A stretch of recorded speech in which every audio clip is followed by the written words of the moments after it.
پر اس سے پہلے بات ہو چکی ہے کئی سال تک، اور مسلسل میں کرتا ہوں اس لیے کہ ماؤں بہنوں کو اللہ عز و جل ہدایت دے دے۔ مہندی دو قسم کی مارکیٹ میں ہے، ایک پاؤڈر مہندی ہوتی ہے جس کو پانی میں گلا کر اور لگایا جاتا ہے،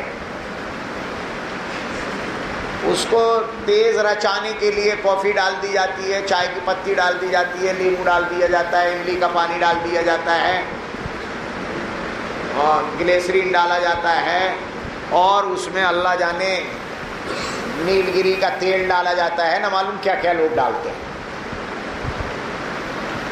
لیکن آج کل ایک مہندی آنے لگی ہے ریڈی ٹو یوز، بالکل تیار مہندی، اور وہ کوڑ میں بھر کے دیتے ہیں، وہ اس کو آپ ڈائریکٹ رچا سکتے ہیں۔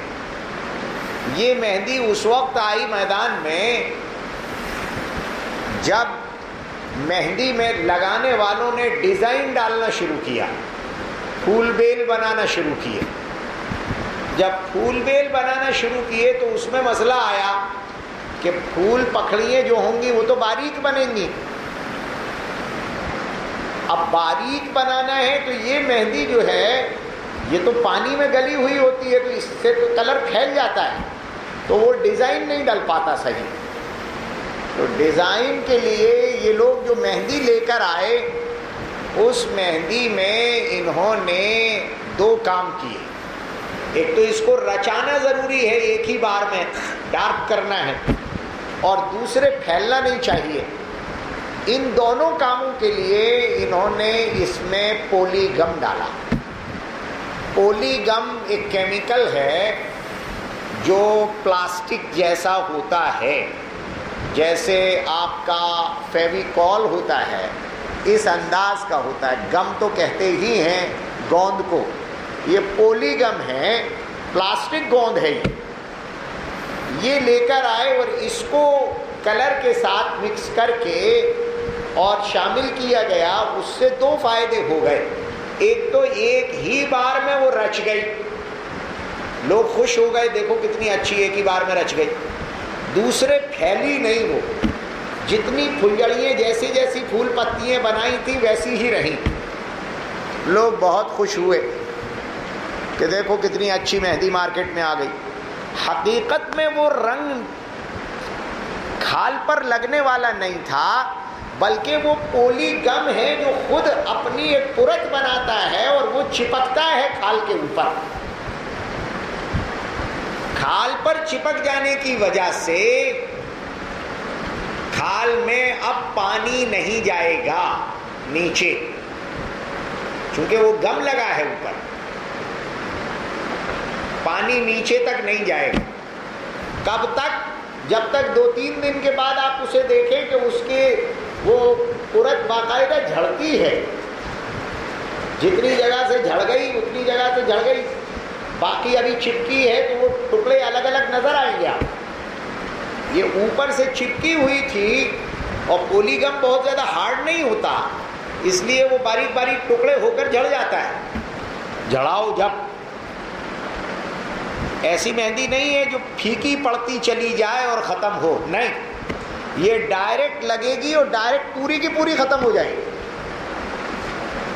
یہ مہندی نہیں ہے، یہ پولی گم ہے، کیمیکل ہے، یہ پرت بناتا ہے، پانی نہیں جانے دیتا ہے نیچے، اس لیے نہ تو غسل ہوتا ہے نہ وضو ہوتا ہے۔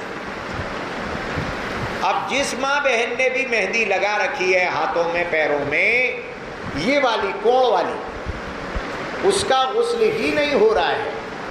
اب وہ مہندی لگا کر عمرہ کرنے چلے گئے، بغیر وضو کے طواف ہوئے، بغیر غسل کے طواف ہو گئے، بغیر وضو کے عمرے ہو گئے، بغیر وضو کے حج ہو گئے، کچھ ہوا ہی نہیں، بس واپس آ گئے اور یہاں آ کے گنیش بن کے ہار ڈال دیے، ہوا کچھ نہیں، جیسے گئے تھے خالی ویسے ہی واپس آئے۔ جن ماں بہنوں نے رمضانوں میں مہندی لگا لی، قرآن پڑھ رہی ہیں بغیر وضو کے پڑھ رہی ہیں، اس لیے کہ وضو ہوا ہی نہیں ہے پانی نہیں پہنچنے کی وجہ سے۔ یہی حال نمازوں میں ہو رہا ہے۔ جن دلہنوں کے مہندی لگا دی گئی، جب تک وہ مہندی پوری نہیں جھڑ جاتی ہے تب تک نہ غسل ہو رہا ہے نہ وضو ہو رہا ہے۔ ناپاک ہیں. اور اب تو وہ دلہنوں سے ہٹ کے دولہوں شریفوں میں بھی لگنے لگی ہے. تو جیسے ہم ویسے ہی تم. نہ ان کے نہ یہ باغسل ہیں نہ وہ باغسل ہیں، نہ یہ پاک ہے نہ وہ پاک ہے، دونوں ناپاک ہیں. یہ بڑا خطرناک مسئلہ ہے. اس لیے ماڈرن دنیا میں جو کچھ بھی آتا ہے اس کا ہمیں پہلے اسلامی نظر سے جائزہ لینے کی ضرورت بھی ہوتی ہے کہ ہمارے لیے حلال ہے یا نہیں ہے.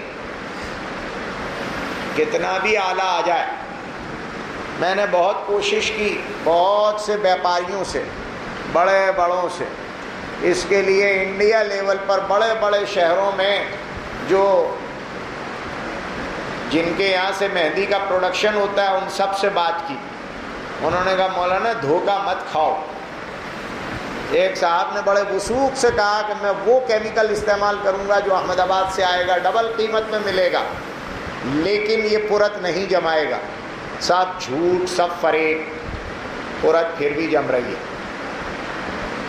اس لیے دھوکہ مت کھانا. ماؤں بہنوں کو سنا دو، مطلقاً مہندی رچا لو. یا جو دیسی کون بناتے ہیں، وہ دیسی کون زیادہ دیر چلتے نہیں ہیں، وہ آج بنیں گے 2 دن بعد ختم ہو جائیں گے، الا یہ کہ کسی نے فریج میں رکھ دیا ہو تو 2-4-5 دن کھینچ لیتا ہے. وہ دیسی کون جس میں اس طرح کا کوئی کیمیکل نہیں ہے، وہ ہمیں مہندی سے انکار نہیں ہے، آپ کے سجنے اور بننے سے انکار نہیں ہے. ہمارے نبی نے تو خود ایک عورت نے پردے میں سے ہاتھ دیا، حضور نے فرمایا کس کا ہاتھ ہے؟ مرد کا ہے عورت کا ہے؟ کہا عورت کا ہے. کہا اگر عورت کا ہے تو اس میں اس کو کلر سے تبدیل کیوں نہیں کیا گیا، اس پر مہندی کیوں نہیں لگائی؟ تو ہم تو اس نبی کو مانتے ہیں جو عورتوں کی زینت کے قائل ہیں، لیکن اگر وہ زینت ہماری پاکی اور ناپاکی کے مسائل پیدا کر دے تو ایسی زینت 1000 بار لعنت کے قابل ہے جو ہمیں ناپاک زندگی دے اور ناپاک موت دے.